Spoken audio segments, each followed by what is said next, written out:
Hi friends, welcome to my channel. ఈరోజు మన topic ఏంటంటే ఏపీలో ఎన్నికలకు ముందు రేషన్ కార్డు కలిగి ఉన్న వారికి 2 అదిరిపోయే శుభవార్తలు అయితే చెప్పడం జరిగింది. సో అంతేకాకుండా ఏపీలో కూడా మనకు ఎన్నికల షెడ్యూల్ అయితే విడుదల చేయడం జరిగింది. ఎన్నికల కోడ్ కూడా అయితే అమల్లోకి అయితే రావడం జరిగింది. సో దానికి సంబంధించిన పూర్తి ఇన్ఫర్మేషన్ అనేది వీడియోలో అయితే తెలుసుకుందాం. వీడియోని అయితే స్కిప్ చేయకుండా లాస్ట్ వరకు చూడండి. వీడియోలోని ఇన్ఫర్మేషన్ నచ్చినట్లయితే ఒక లైక్ చేయండి. చాలామంది వీడియోస్ చూస్తున్నారు కానీ లైక్ చేయట్లేదు. మీరు లైక్ చేస్తే నాకు అంత సపోర్టివ్గా ఉంటుంది. వీడియో కూడా ఎక్కువ మందికి రీచ్ అవ్వడం జరుగుతుంది. దీని ద్వారా వీడియోలోని ఇన్ఫర్మేషన్ అనేది ఎక్కువ మందికి తెలిసే అవకాశం అయితే ఉంటుంది. అలాగే మన ఛానల్ని సబ్స్క్రైబ్ చేసుకొని మీ ఫ్రెండ్స్ అండ్ ఫ్యామిలీ మెంబర్స్కి అయితే కనుక మన వీడియోస్ని షేర్ చేయండి. ఇక లేట్ చేయకుండా టాపిక్లోకి అయితే వెళ్ళిపోదాము. సో ఏపీ రాష్ట్ర ప్రజలకు ఈ ఎన్నికలకు ముందుగా 2 శుభవార్తలు అయితే చెప్పడం జరిగింది. సో రేషన్ కార్డు కలిగి ఉన్న వారికి అయితే కనుక ఈ 2 అదిరిపోయే శుభవార్తలు అయితే చెప్పడం జరిగింది. సో ఏపీలో ప్రస్తుతం చూసుకుంటే మనకు ఎన్నికల షెడ్యూల్ అయితే విడుదల చేయడం జరిగింది. సో ఎన్నికల కోడ్ కూడా అయితే కనుక అమల్లోకి అయితే రావడం జరిగింది.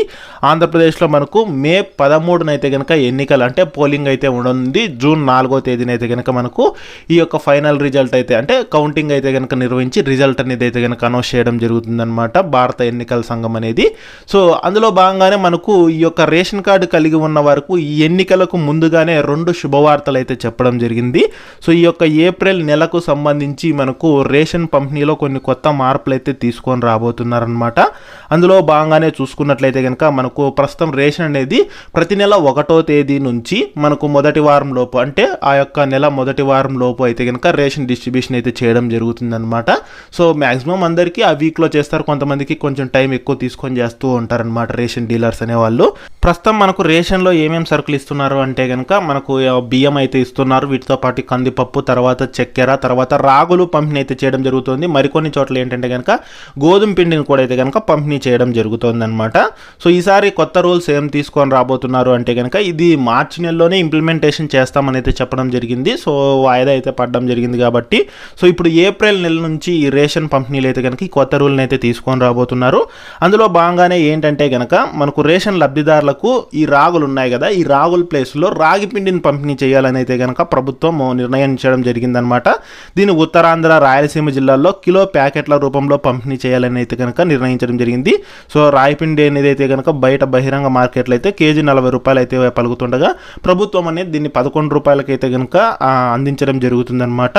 సో అందులో భాగంగానే మనకి ఇది మార్చి నెలలోనే ఇస్తామని అయితే చెప్పడం జరిగింది. సో ప్రస్తుతం ఇప్పుడు ఎన్నికల షెడ్యూల్ వచ్చింది, ఎలక్షన్ కూడా మనలో ఉంది. మనకి ఏప్రిల్ నెల నుంచి అయినా కానీ మనకు ఈ యొక్క రాగుల పంపిణీ ప్లేస్లో మనకు ఈ యొక్క రాగి పిండిని పంపిణీ చేసే అవకాశం అయితే ఉంది. సో ఏమనేది దానికి సంబంధించి అప్డేట్ అయితే కనుక రావాల్సి ఉంది. సో మనకు కిలో రాగులు బదులుగా అయితే కనుక అంటే మనకు ఈ యొక్క రాగులు, జొన్నలు ఇస్తున్నారు కదా, సో వీటి బదులుగా అయితే కనుక మనకు ఈ యొక్క రాగి పిండిని అయితే కనుక పంపిణీ అయితే చేయడం జరుగుతుంది. సో మనకి ఏంటంటే ఎన్నికల కోడ్ అమల్లోకి వచ్చిన తర్వాత కొత్త పథకాలు ఏవో ప్రారంభించకూడదు. పాత పథకాలు ఏవైనా కానీ యథావిధిగా అయితే కనుక కొనసాగించవచ్చు అనమాట. అందులో భాగంగానే మనకి నిర్ణయం అనేది ముందు నెలలోనే తీసుకున్నారు. ఆల్రెడీ రాగులు అయితే ఇస్తున్నారు. సో రాగుల ప్లేస్లో రాగి పిండిని పంపిణీ చేయడం కాబట్టి సో మ్యాక్సిమం ఇచ్చే అవకాశం అయితే ఉంటుంది.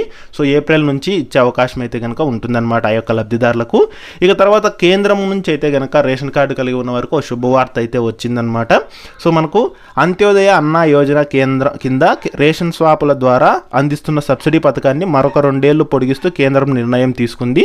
సో ఇది వచ్చేసి మనకు గత నెలలోనే నిర్ణయం తీసుకొని గత నెలలోనే అనౌన్స్మెంట్ అయితే వచ్చిందనమాట. అంటే ఫిబ్రవరిలోనే మనకు దీనికి సంబంధించిన అప్డేట్ అయితే కనుక రావడం జరిగింది. సో 2026 మార్చి 31 వరకు ఇది కొనసాగుతుందని అయితే ప్రకటించింది. ఈ పథకం కింద రేషన్ లబ్ధిదారులకు ప్రతి నెల కేజీ చక్కెరను సబ్సిడీ కింద అయితే అందిస్తున్నారు.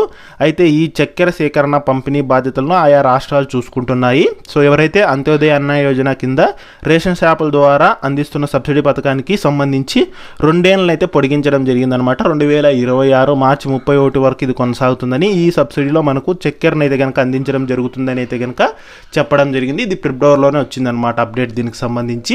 సో ఇప్పుడు ఎలక్షన్ కోడ్కు దీనికి సంబంధం లేదు కాబట్టి ఇది కూడా మనకి యథావిధిగా అయితే కనుక కొనసాగుతుంది. ఈ రకంగా మనకు ఈ ఎన్నికలకు ముందుగా అయితే కనుక రేషన్ కార్డు కలిగి ఉన్న వారికి అయితే 2 అదిరిపోయే శుభవార్తలు అయితే చెప్పడం జరిగింది. సో ఇది ఫ్రెండ్స్ ఈ వీడియోలోని ఇన్ఫర్మేషన్. వీడియో నచ్చినట్లయితే వీడియోని లైక్ చేసి షేర్ చేసి ఛానల్ని సబ్స్క్రైబ్ అయితే చేసుకోండి.